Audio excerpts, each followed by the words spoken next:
With Prankids winning YCS Milan? Milan? Mulan. Milan. Milliwa. What? You guys have said I've been saying it wrong, so...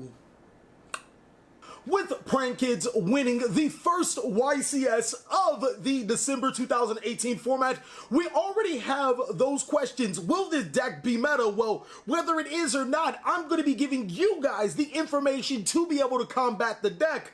The winner of the YCS event, which I cannot say his name, I don't want you guys down below in the comment section butchering me for that too, mad shout out to him as well, was very surprised that a lot of people didn't understand the concept, and while I do still think that the Prankid strategy will still be a dominant force, I want you guys, the players not playing against the deck, to be prepared for this strategy. I'm TheCaliEffect, and if you guys want to see more videos like this, then go and destroy that subscribe button. But more importantly, go ahead and that notification bell because, well, we just too strong. Also want to give a special thanks to every single one of my Patreons. Without you guys, videos like this would not be possible. Also a mad shout out to our newest Patreon, No. I welcome you to the clan. Welcome to the top dogs, my guy. Make sure you hit us up on Discord so you can take advantage of those awesome rewards. Without further ado, I present to you a video on how to beat Prankids. The decks that, I don't know, somebody predicted. I'm gonna wallow in this for like a very long time, ladies and gentlemen. Okay, ladies and gentlemen, so before we talk about how you guys could be destroying this strategy, my babies, let's talk about the Prankid archetype, because maybe possibly down the road, you might be interested in playing the deck yourself. Prankids are a series of monsters that debuted inside of the awesome set, the terribly awesome set, Hidden Summoners, and their effects are based off when they are sent to the graveyard from your hand or field for a link summon or a fusion summon. All four of these monsters will gain you some sort of advantage, whether it's giving you life points, decreasing your opponent's life points, sending cards from your deck to the graveyard, or banishing and drawing a card, as well as summoning another Prankids monster from your deck to your side of the field. It has a built-in Raigeki and Harpy's Feather Duster inside of its boss monsters, as well as the ability to link climb and play nice with other decks such as Invoked and Thunder Dragon. In this particular video, we're going to be addressing some of the key points of where you need to use certain cards, as well as some hard counters for the deck, because it is a very hard deck to understand, and its ability to chain block certain things will prevent you from playing your certain cards if not played correctly. Now, I know that sounds very vague, but we'll get into it as we go deeper into the video. Okay, so right off the bat, you guys should already know that Prankids are a deck that loves to link summon and fusion summon at the same time. It has the ability to play so many fusion cards, whether it's Polymerization, Prankids Pandemonium, or even Invocation, as well as Thunder Dragon Fusion, to be able to get out any of its boss monsters at any given time. Now, there are some restrictions to all of these fusion cards that will allow you to succeed. Prankids Pandemonium can only be activated in the main phase, even though it's a quick play spell card, so don't allow your opponent to cheat you out of that using it during the battle phase to gain an additional fusion summon.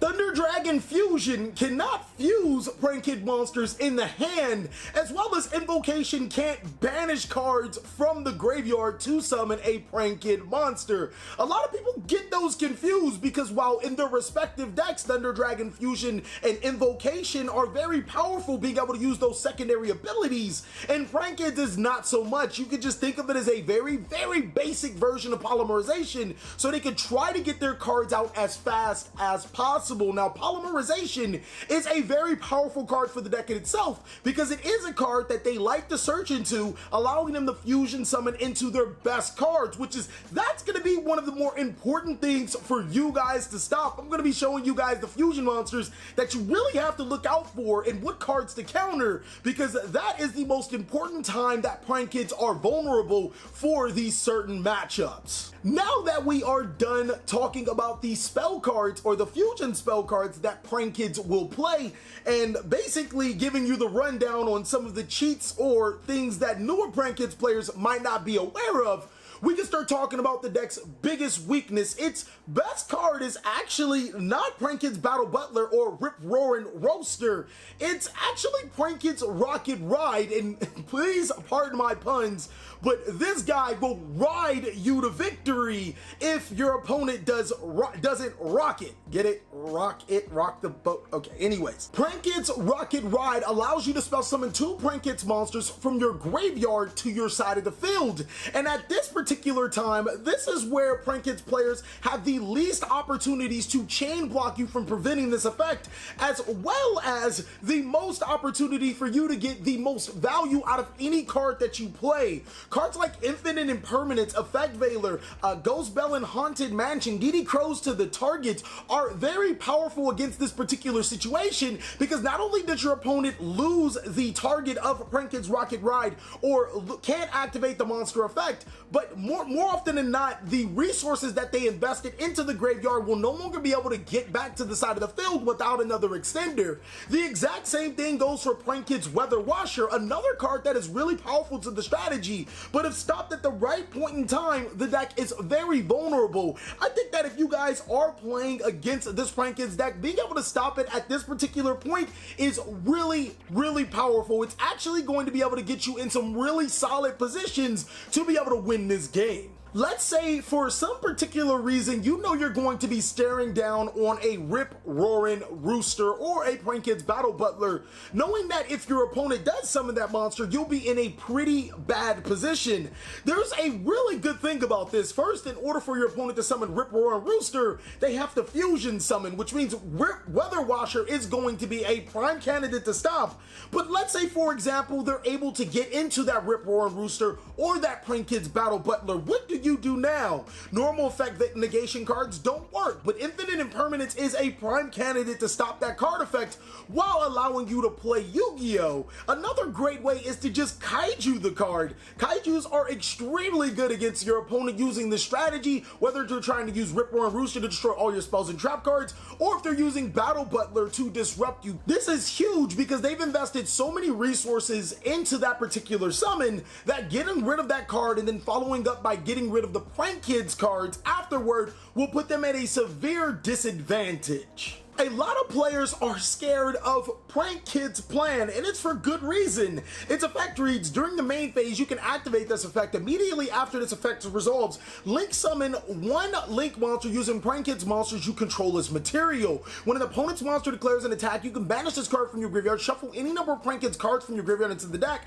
and if you do that attacking monster, lose 100 attack for each card shuffled. Until the end of this turn, you can only use the effect of Prankids' plan once per turn. Now, there are some hard counters to this card. While this does allow you to link summon anything you want in your extra deck, the biggest thing is that this card's effect can only be used once per turn. So if your opponent is deciding to flip with that Prankids plan, you can respond with a card like Cosmic Cyclone or Twin Twisters to destroy the card and prevent your opponent from using that particular link summon. The graveyard effect is easy. Don't attack. Sometimes it's really good to not attack against the Prankids strategy and just destroy their monsters after they've already used their effect to summon. If you have a deck that can massively destroy cards on the side of the field, just destroying their Prankids monsters without allowing them to, or without entering your battle phase, attacking them so they can use this Prankids plan until it's too late, will dwindle them of the resources. It's a pretty good plan to beat the deck full of pranks. Now, Prankids are a deck that I would not like to go into time with. Why? Because no matter what deck you're playing, Prankids can abuse their Prankids Dropsies and Prankids Flamesies to inflict damage to you as well as give them life points. You always have to play within the cushion that they'll have a 1,500 life point differential at any given time during a turn. So if you allow them to go into time and you're in that 1,500 life point differential, that can be the turning point of the game. Lastly, let's talk about Prankids Place. This is actually one of the best cards in the deck, and it's almost nothing you can do against it. Why? Because Ash Blossoming and Joyous Spring, the Prankids Place, is probably one of your safest options, but it's probably going to be the only time you'll be able to use Ash Blossom and Joyous Spring. Why? Because a good Prankids player will manipulate the way that their card effects activate as long as this card is on the field, so you won't be able to directly chain to it. So cards like Ash Blossom and Joyous Spring and Ghost Ogre and Snow Rabbit are a no-go. Forego those cards for cards that can actually activate and hit other cards in a chain without being directly chained to that card, because again, Prankids player will definitely use that to their advantage, this card, as well as being able to block those chain links or block the abilities that you will have to disrupt them.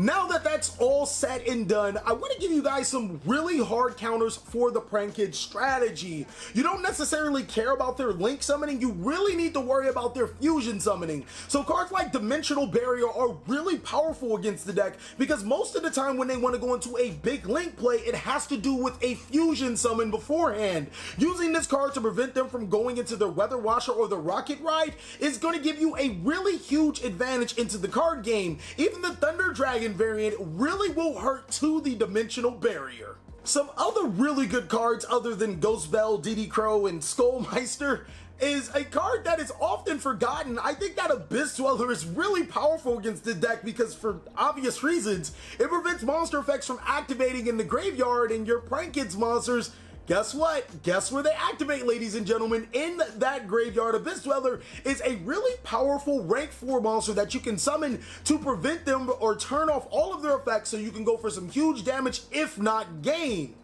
Another great floodgate against this deck is Rival of the Warlords and Gozen Match. Why? Because every Prankids monster in the main deck is a different type and a different attribute, and the only thing you really have to worry about is them just wiping your board with Battle Butler, because Rip Roaring Rooster will be very hard to summon, seeing that they have to have 2 monsters with the same type and attribute when those cards are on the field. Soul Drain does a really good job as a replacement for Abyss Dweller for the decks that can't make Link 4s. I strongly suggested also the Rongo Bongo was pretty good against the deck, as it's very reliant on its monster effects and being able to get out those monsters to their side of the field. Some decks that are really good against Prankids is honestly True Draco.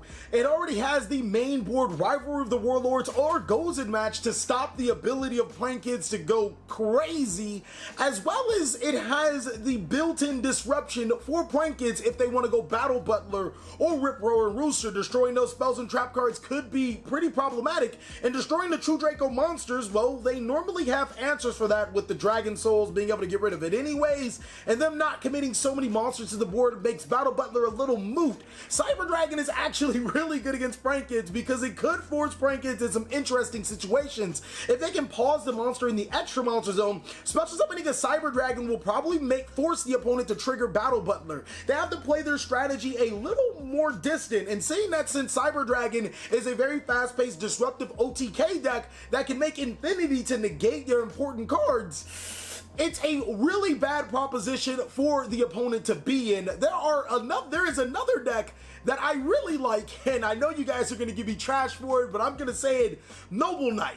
Making that huge Noble Knight monster, you know, 3,700 attack Artigerus, or is it Artorigus? I'm sorry, my enunciation is just terrible, but Artorigus, as well as the ability to prevent your spells and traps from being destroyed because they re-equip themselves, Prankids will struggle against a deck like that.